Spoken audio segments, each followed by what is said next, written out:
나이 들수록 귀티나는 사람이 되고 싶으신가요? 우리 모두는 마음은 언제나 보다 세련되고 귀티나는 멋스럽고 품위 있는 삶의 모습으로 올곧은 자세로 살고 싶었는지 모릅니다. 그러나 여태도록 살아온 뒤안길 돌아보면 인생을 고쳤을 지우개가 있다면 묵은 일기장을 넘기듯 시간의 책장을 뒤집어 넘겨 아무리 거센 빗줄기에도 지워지지 않는 부끄럽고 기억하고 싶지 않은 상처 같은 흔적들을 깨끗이 씻어내고 싶으실 텐데요. 책 부자들이 죽어도 지키는 사소한 습관에서는 우리가 평소 놓치고 있는 귀티나는 사람들의 비밀에 대해서 상세히 알려주고 있습니다. 내 자신이 사랑받는 존재이고 아주 귀중한 몸이라면 어찌 함부로 방치하겠습니까? 소중한 나를 잘 어루만져 그 소중함이 귀티가 나고 명품이 되게 더욱 갈고 닦아보세요. 차근차근 책 내용을 소개해드릴 테니 두고두고 반복해서 보세요. 돈으로 살 수 없는 것을 선물한다. 업무를 계기로 만나 친해진 지인이 생일을 맞았다고 하자. 그럼 누구나 축하 선물을 해야지 라고 생각할 수 있다. 일반적으로는 소소한 소품이나 꽃을 선물한다. 그러나 그는 전혀 다르게 생각한다. 그가 선물하는 것은 돈으로 살 수 없는 것,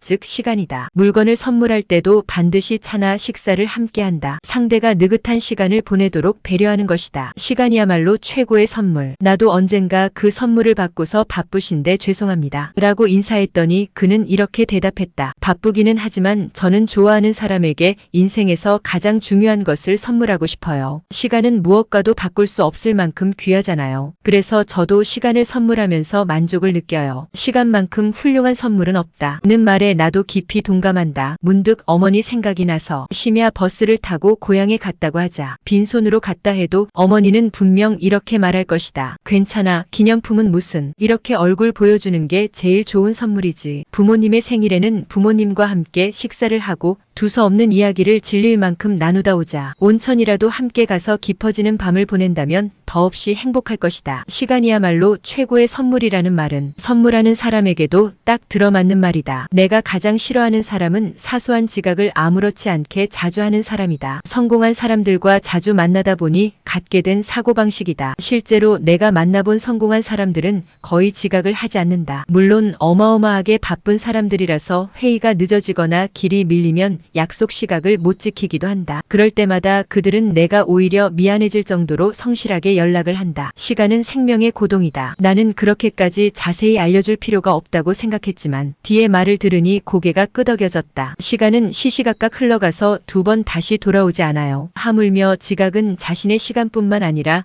상대의 시간까지 빼앗는 일이니 조금 늦더라도 죄가 무겁습니다. 나도 지각은 상대의 생명을 깎아먹는 일이라고 생각한다. 그러나 요즘에는 5분이나 10분 정도는 늦어도 괜찮다고 생각하는 사람이 많다. 약속 시각에 꽤나 늦었는데도 아무렇지 않은 얼굴로 탄하는 사람도 적지 않다. 아무리 미리 연락했다고 해도 약속한 시각을 지키지 않으면 엄연한 지각이다. 자주 지각하는 것과 돈을 모으지 못하는 것은 같은 이유다. 지각이 잦은 사람은 다른 일에도 느슨하기 마련이다. 따라서 돈을 쓰는 방식도 야무지지 못하다. 이들은 매월 예산을 정하기는 하지만 막상 생활할 때는 예산을 까맣게 잊어버린다. 그렇다고 특별히 갖고 싶은 물건에 투자하는 것도 아니다. 찔끔찔끔 이것저것 사느라 손가락에서 모래가 빠져나가듯 돈을 낭비하는 것이다. 허술하게 사용한다. 1영원짜리 23장 정도는 필요 없는 물건에 돈을 썼다. 자각이나 반성조차 없이 그냥 써버린다. 왠지 돈이 잘 모이지 않는다면 자신에게 이런 해이한 면이 없는지 스스로 점검해보자. 그러면 지각도 줄어들고 돈도 조금씩 모이기 시작할 것이다. 아무거나 라고 말하지 않는다. 레스토랑에서 식사를 주문할 때 메뉴를 제대로 보지도 않고 아무거나 주세요 라고 말하는 사람이 있다. 또는 다른 사람이 주문을 마치면 나도 그거면 돼 라고 말하며 상대방을 따라 주문한다. 이러한 태도는 레스토랑에도 큰 신뢰지만 별 생각이 없다는 뜻이기도 하다. 그들은 스스로 자신의 이미지를 손상시킨다는 것을 모른다. 내가 이렇게 말하면 그래봤자 음식 주문인데 그런 소리까지 들을 이유가 없다. 고 화를 내는 사람도 있다. 문제는 아무거나 라는 말에 있다. 이 말에는 맛있어 보이는 게 없어서 어쩔 수 없이 그거면 됐다 는 감정이 담겨 있다. 나도 그거면 돼 도 마찬가지다. 많은 사람이 식탁에 빙 둘러서 앉는 선술집이나 여느 식당이 각 사람에게 주문을 받는 것은 각각 좋아하는 것을 고르라 는 배려 배려다. 그런 배려를 무시하고 아무거나 좋아요. 알아서 주세요. 라고 하는 것은 큰 결례다. 알아서 주세요. 라는 말이 결례가 되지 않으려면 그 식당에 자주 가서 요리사가 자신의 취향을 이미 잘 알고 있어야 한다. 이런 경우도 있다. 메뉴가 프랑스어나 이탈리아어로 되어 있거나 요리가 고급이라서 메뉴만으로는 어떤 요리인지 파악할 수 없을 때 말이다. 그렇다 해도 주저하지 말고 직원에게 이건 어떤 요리입니까?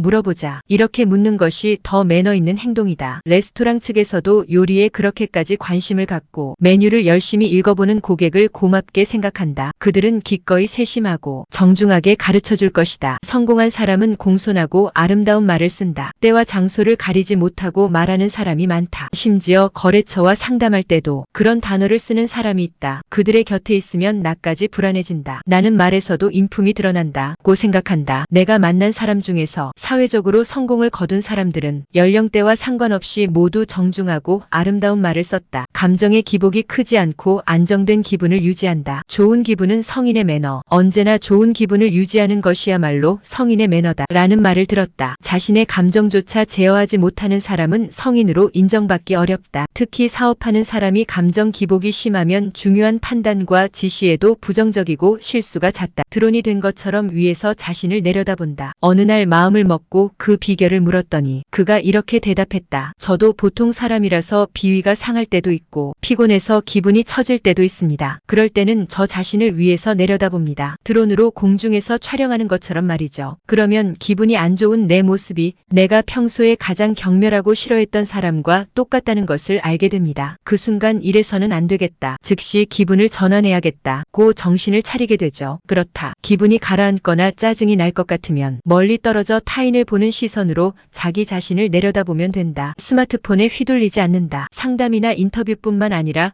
회의석상에서도 테이블 위에 스마트폰을 당당히 올려놓고 벨이 울리는 즉시 집어드는 사람도 많다. SNS를 하느라 테이블 밑에서 손가락을 바삐 움직이는 사람을 본 적도 많다. 물론 전화를 받을 때는 잠깐 실례하겠습니다. 라고 양해를 구하긴 한다. 그런데 왜 업무 중에도 전화하는 것이 당연하다고 생각할까? 물론 급한 용무도 있을 수 있다. 하지만 오랜 경험으로 보아 긴급한 일은 그리 자주 일어나지 않는다. 스마트폰부터 확인하는 것은 일종의 의존증. 업무 중에도 이 정도니 사적인 영역에서는 스마트폰에 얼마나 의존할까? 미국에서는 목욕 중에 스마트폰을 쓰다가 감전으로 숨진 사람이 있었다. 욕조 안에 앉아 욕실 콘센트에 스마트폰을 충전하면서 사용한 것이다. 사망자는 14세 소녀였다. 애석한 죽음에 마음이 아프지만 목욕을 하면서까지 스마트폰을 봐야 할 필요가 있었을까 싶다. 요즘 스마트폰은 단순한 소통 도구가 아니다. 업무 상담 등 일의 대부분을 스마트폰 하나로 처리하는 사람이 많아졌다. 필요한 데이터나 일정도 전부 스마트폰에 들어있다. 그건 그렇다 쳐도 스마트폰이 울릴 때마다 즉시 응답하는 습관은 문제가 있다. 어떤 때든 스마트폰이 있어야 하고 항상 스마트폰을 최우선으로 확인하는 태도는 일종의 의존증이다. 어디까지나 자신이 스마트폰을 쓰는 것이지 스마트폰이 자신을 쓰는 게 아니라는 사실을 명심하자. 탄탄한 몸매와 분위기를 관리한다. 사람은 분위기가 90%라는 말은 진실이다. 체형에는 타고난 체질이 큰 영향을 미친다. 고 말하는 사람도 있다. 그러나 노력하면 반드시 결과가 나타나기 마련이다. 즉 탄력 있는 몸매는 자신을 제대로 관리하고 있다는 증거다. 반대로 탄력 없는 몸매는 필수적인 노력을 게을리하고 있다는 증거다. 건강을 유지하는 것은 자신에 대한 의무다. 운동할 돈도 시간도 없다. 고 말하는 건 매우 불성실한 태도다. 나는 큰 공원 근처에 사는데 어느 날 눈이 일찍 떠져서 아침에 공원을 산책했다. 새벽 5시부터 수많은 사람이 달리고 걷는 것을 보았다. 그 중에는 운동을 끝내고 등교하거나 출근하는 사람도 적지 않을 것이다. 자신을 아끼고 싶다면 체형과 체력을 유지하는 일에도 소홀하면 안 된다. 이렇게 체형 관리를 열심히 하는 사람은 자신을 항상 직시하고 있다. 뿐만 아니라 일에 대해서도 진지한 자세를 취한다. 나 역시 걷기를 시작하기 전에는 아침부터 그런 일에 시간과 에너지를 쓰면 낮에 피곤하고 졸리지 않을까? 그래서 일에 안 좋은 영향을 끼치면 어떡하지? 걱정했다. 하지만 실제로는 정반대였다. 아침에 몸을 풀었더니 에너지의 흐름이 좋아졌는지 아침부터 의욕이 샘솟아 적극적으로 일하게 된 것이다. 이제야 철저히 공감하게 된 존경하는 경영자의 말이 귓가에 맴돈다. 여기까지 책 부자들이 죽어도 지키는 사소한 습관 중 발췌의 내용을 소개해드렸는데요. 책의 모든 내용이 좋아 다 소개해드리고 싶지만 그중 제가 감명 깊었던 부분만을 소개드립니다. 물정 없이 살은 날들의 많은 실수와 시행착오로 부족한 내 인생의 등짐을 지고 어제도 오늘도 또 내일도 나도 모르는 새 닮은 행보를 반복하고 후회하면서 보내지 마세요. 우리의 시간은 소중합니다. 도움이 되셨다면 구독, 좋아요 부탁드립니다. 나이 들수록 귀티나는 사람이 되고 싶으신가요? 우리 모두는 마음은 언제나 보다 세련되고 귀티나는 멋스럽고 품위 있는 삶의 모습으로 올곧은 자세로 살고 싶었는지 모릅니다. 그러나 여태도록 살아온 뒤안길 돌아보면 인생을 고쳤을 지우개가 있다면 묵은 일기장을 넘기듯 시간의 책장을 뒤집어 넘겨 아무리 거센 빗줄기에도 지워지지 않는 부끄럽고 기억하고 싶지 않은 상처 같은 흔적들을 깨끗이 씻어내고 싶으실 텐데요. 책 부자들이 죽어도 지키는 사소한 습관에서는 우리가 평소 놓치고 있는 귀티나는 사람들의 비밀에 대해서 상세히 알려주고 있습니다. 내 자신이 사랑받는 존재이고 아주 귀중한 몸이라면 어찌 함부로 방치하겠습니까? 소중한 나를 잘 어루만져 그 소중함이 귀티가 나고 명품이 되게 더욱 갈고 닦아보세요. 차근차근 책 내용을 소개해드릴 테니 두고두고 반복해서 보세요. 돈으로 살 수 없는 것을 선물한다. 업무를 계기로 만나 친해진 지인이 생일을 맞았다고 하자. 그럼 누구나 축하 선물을 해야지 라고 생각할 수 있다. 일반적으로는 소소한 소품이나 꽃을 선물한다. 그러나 그는 전혀 다르게 생각한다. 그가 선물하는 것은 돈으로 살 수 없는 것, 즉 시간이다. 물건을 선물할 때도 반드시 차나 식사를 함께한다. 상대가 느긋한 시간을 보내도록 배려하는 것이다. 시간이야말로 최고의 선물. 나도 언젠가 그 선물을 받고서 바쁘신데 죄송합니다 라고 인사했더니 그는 이렇게 대답했다. 바쁘기는 하지만 저는 좋아하는 사람에게 인생에서 가장 중요한 것을 선물하고 싶어요. 시간은 무엇과도 바꿀 수 없을 만큼 귀하잖아요. 그래서 저도 시간을 선물하면서 만족을 느껴요. 시간만큼 훌륭한 선물은 없다. 는 말에 나도 깊이 동감한다. 문득 어머니 생각이 나서 심야 버스를 타고 고향에 갔다고 하자. 빈손으로 갔다 해도 어머니는 분명 이렇게 말할 것이다. 괜찮아, 기념품은 무슨. 이렇게 얼굴 보여주는 게 제일 좋은 선물이지. 부모님의 생일에는 부모님과 함께 식사를 하고 두서없는 이야기를 질릴 만큼 나누다 오자. 온천이라도 함께 가서 깊어지는 밤을 보낸다면 더없이 행복할 것이다. 시간이야말로 최고의 선물이라는 말은 선물하는 사람에게도 딱 들어맞는 말이다. 내가 가장 싫어하는 사람은 사소한 지각을 아무렇지 않게 자주 하는 사람이다. 성공한 사람들과 자주 만나다 보니 갖게 된 사고방식이다. 실제로 내가 만나본 성공한 사람들은 거의 지각을 하지 않는다. 물론 어마어마하게 바쁜 사람들이라서 회의가 늦어지거나 길이 밀리면 약속 시각을 못 지키기도 한다. 그럴 때마다 그들은 내가 오히려 미안해질 정도로 성실하게 연락을 한다. 시간은 생명의 고동이다. 나는 그렇게까지 자세히 알려줄 필요가 없다고 생각했지만 뒤에 말을 들으니 고개가 끄덕여졌다. 시간은 시시각각 흘러가서 두 번 다시 돌아오지 않아요. 하물며 지각은 자신의 시간뿐만 아니라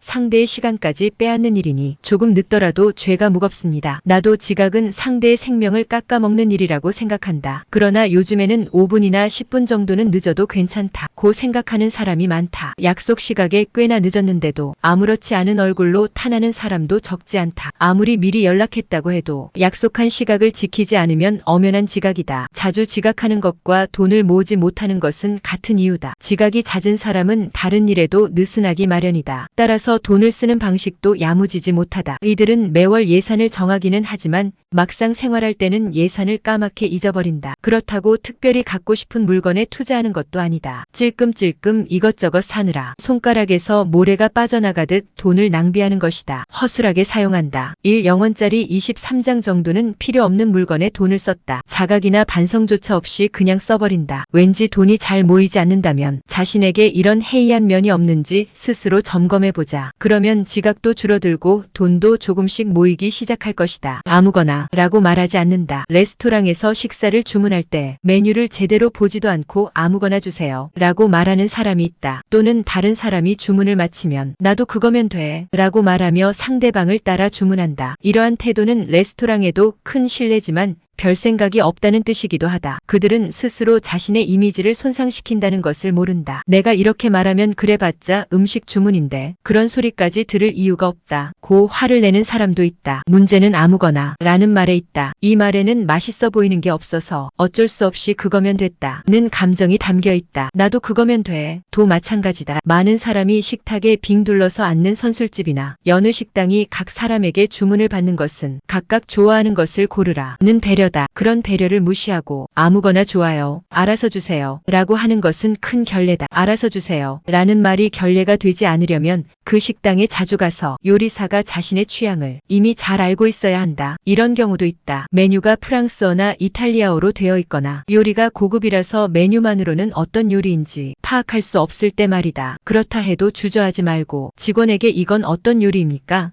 물어보자. 이렇게 묻는 것이 더 매너 있는 행동이다. 레스토랑 측에서도 요리에 그렇게까지 관심을 갖고 메뉴를 열심히 읽어보는 고객을 고맙게 생각한다. 그들은 기꺼이 세심하고 정중하게 가르쳐 줄 것이다. 성공한 사람은 공손하고 아름다운 말을 쓴다. 때와 장소를 가리지 못하고 말하는 사람이 많다. 심지어 거래처와 상담할 때도 그런 단어를 쓰는 사람이 있다. 그들의 곁에 있으면 나까지 불안해진다. 나는 말에서도 인품이 드러난다고 생각한다. 내가 만난 사람 중에서 사회적으로 성공을 거둔 사람들은 연령대와 상관없이 모두 정중하고 아름다운 말을 썼다. 감정의 기복이 크지 않고 안정된 기분을 유지한다. 좋은 기분은 성인의 매너. 언제나 좋은 기분을 유지하는 것이야말로 성인의 매너다. 라는 말을 들었다. 자신의 감정조차 제어하지 못하는 사람은 성인으로 인정받기 어렵다. 특히 사업하는 사람이 감정 기복이 심하면 중요한 판단과 지시에도 부정적이고 실수가 잦다. 드론이 된 것처럼 위에서 자신을 내려다본다. 어느 날 마음을 먹고 그 비결을 물었더니 그가 이렇게 대답했다. 저도 보통 사람이라서 비위가 상할 때도 있고 피곤해서 기분이 처질 때도 있습니다. 그럴 때는 저 자신을 위에서 내려다봅니다. 드론으로 공중에서 촬영하는 것처럼 말이죠. 그러면 기분이 안 좋은 내 모습이 내가 평소에 가장 경멸하고 싫어했던 사람과 똑같다는 것을 알게 됩니다. 그 순간 이래서는 안 되겠다. 즉시 기분을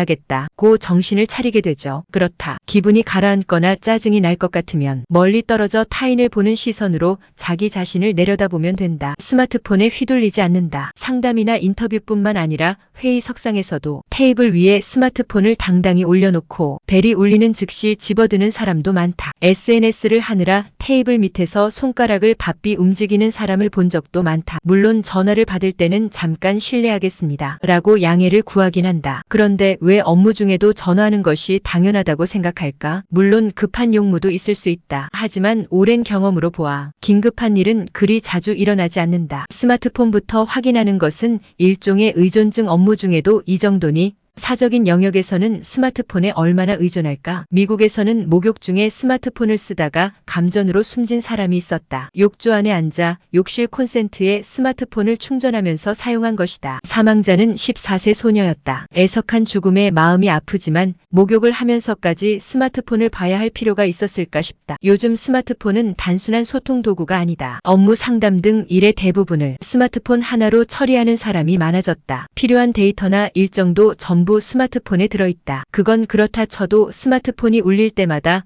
즉시 응답하는 습관은 문제가 있다. 어떤 때든 스마트폰이 있어야 하고 항상 스마트폰을 최우선으로 확인하는 태도는 일종의 의존증이다. 어디까지나 자신이 스마트폰을 쓰는 것이지 스마트폰이 자신을 쓰는 게 아니라는 사실을 명심하자. 탄탄한 몸매와 분위기를 관리한다. 사람은 분위기가 90%라는 말은 진실이다. 체형에는 타고난 체질이 큰 영향을 미친다. 고 말하는 사람도 있다. 그러나 노력하면 반드시 결과가 나타나기 마련이다. 즉 탄력 있는 몸매는 자신을 제대로 관리하고 있다는 증거다. 반대로 탄력 없는 몸매는 필수적인 노력을 게을리하고 있다는 증거다. 건강을 유지하는 것은 자신에 대한 의무다. 운동할 돈도 시간도 없다. 고 말하는 건 매우 불성실한 태도다. 나는 큰 공원 근처에 사는데 어느 날 눈이 일찍 떠져서 아침에 공원을 산책했다. 새벽 5시부터 수많은 사람이 달리고 걷는 것을 보았다. 그 중에는 운동을 끝내고 등교하거나 출근하는 사람도 적지 않을 것이다. 자신을 아끼고 싶다면 체형과 체력을 유지하는 일에도 소홀하면 안 된다. 이렇게 체형 관리를 열심히 하는 사람은 자신을 항상 직시하고 있다. 뿐만 아니라 일에 대해서도 진지한 자세를 취한다. 나 역시 걷기를 시작하기 전에는 아침부터 그런 일에 시간과 에너지를 쓰면 낮에 피곤하고 졸리지 않을까? 그래서 일에 안 좋은 영향을 끼치면 어떡하지? 걱정했다. 하지만 실제로는 정반대였다. 아침에 몸을 풀었더니 에너지의 흐름이 좋아졌는지 아침부터 의욕이 샘솟아 적극적으로 일하게 된 것이다. 이제야 철저히 공감하게 된 존경하는 경영자의 말이 귓가에 맴돈다. 여기까지 책 부자들이 죽어도 지키는 사소한 습관 중 발췌의 내용을 소개해드렸는데요. 책의 모든 내용이 좋아 다 소개해드리고 싶지만 그중 제가 감명 깊었던 부분만을 소개드립니다. 물정 없이 살은 날들의 많은 실수와 시행착오로 부족한 내 인생의 등짐을 지고 어제도 오늘도 또 내일도 나도 모르는 새 닮은 행보를 반복하고 후회하면서 보내지 마세요. 우리의 시간은 소중합니다. 도움이 되셨다면 구독, 좋아요 부탁드립니다.